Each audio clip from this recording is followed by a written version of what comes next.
Brazil is exploding. Mass demonstrations are shutting down the nation as patriots take to the streets in defiance of last weekend's presidential elections. We're going to see precisely what's going on and why Brazil appears to be on the cusp of civil war. You are not going to want to miss this.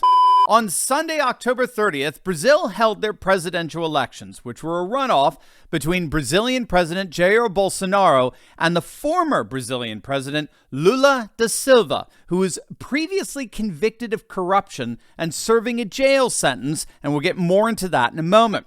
While Lula's a bona fide Marxist, Bolsonaro's been dubbed the tropical Trump. He's a full-blown nationalist populist and the first true conservative to win a Brazilian presidential election back in 2018 in decades.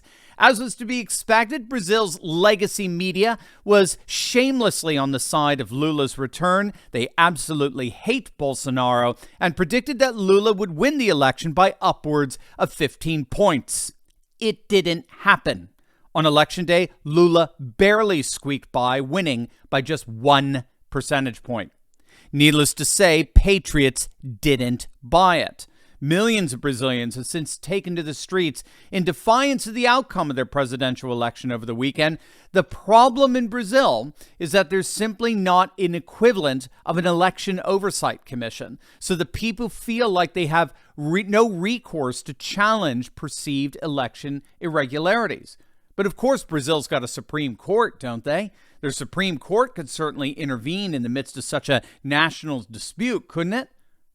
That is precisely where things get juicy in Brazilian politics, and it explains precisely why Bolsonaro has changed Brazilian politics forever. But first, make sure to click on that link below and support our dear friend and patriot Mike Lindell by getting yourself an amazing aromatic bag of Mike's brand new My Coffee. You can get Mike's wonderful specialty coffee conveniently delivered right to your front door. It comes in a variety of flavors, ground or whole bean, plus it's certified organic and non-GMO. And the best part is you'll know that with every single sip, you're supporting a true patriot who's fighting for freedom. Click on that link below or go to mystore.com. Use code Turley for 25% off, not just the coffee, but all of their products. It's so awesome. Click on that link below and enjoy the best patriotic products at their best savings ever with code Turley.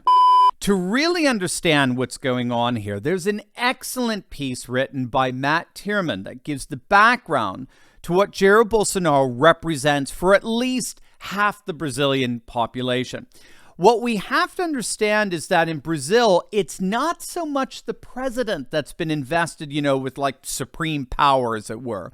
The president actually is rather limited in terms of his power and influence in Brazilian politics. The real power resides in Brazil's Supreme Court.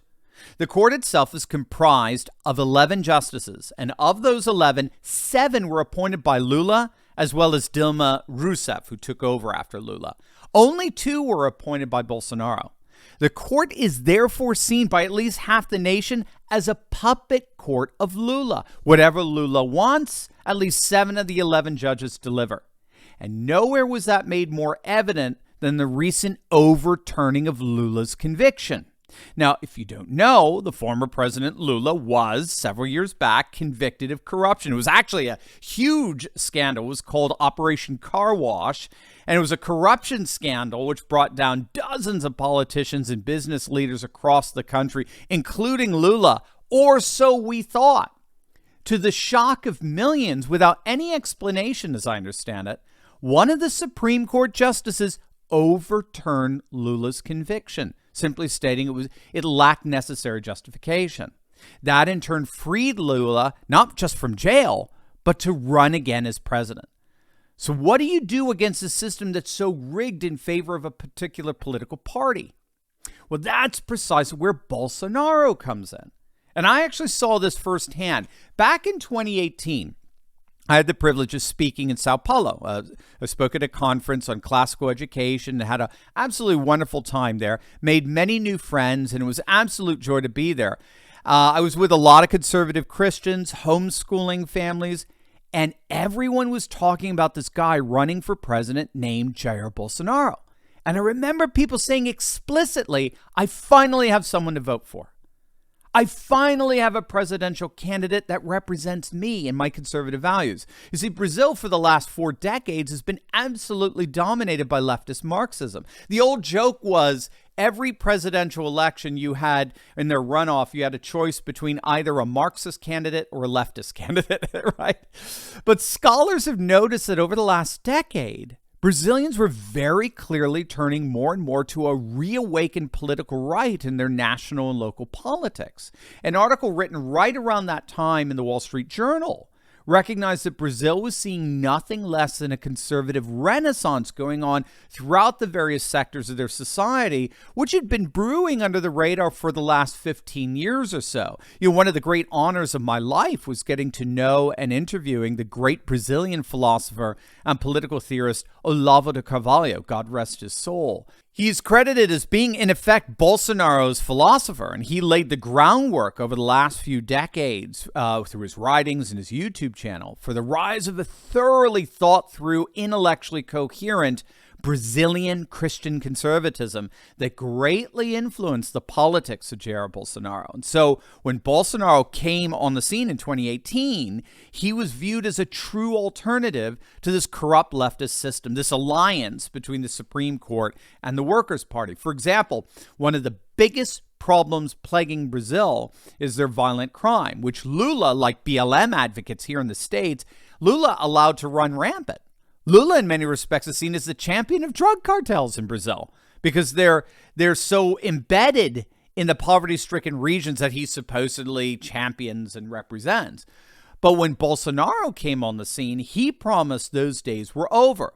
He was going to crush violent crime, which, by the way, he largely did. This is one of the reasons why Bolsonaro was so popular in Brazil. Homicide rates dropped by an astonishing 20% in 2019. It represented the lowest murder rate in over a decade since 2007. Bolsonaro took measures to boost the police force around the nation. He gave policemen basically free rein to take out hardcore drug cartel leaders and violent offenders. He increased the number of military snipers in the police force. He made it easier for citizens to purchase legal firearms to protect themselves and their families. And as a result, violent crime dropped dramatically under Bolsonaro's tenure.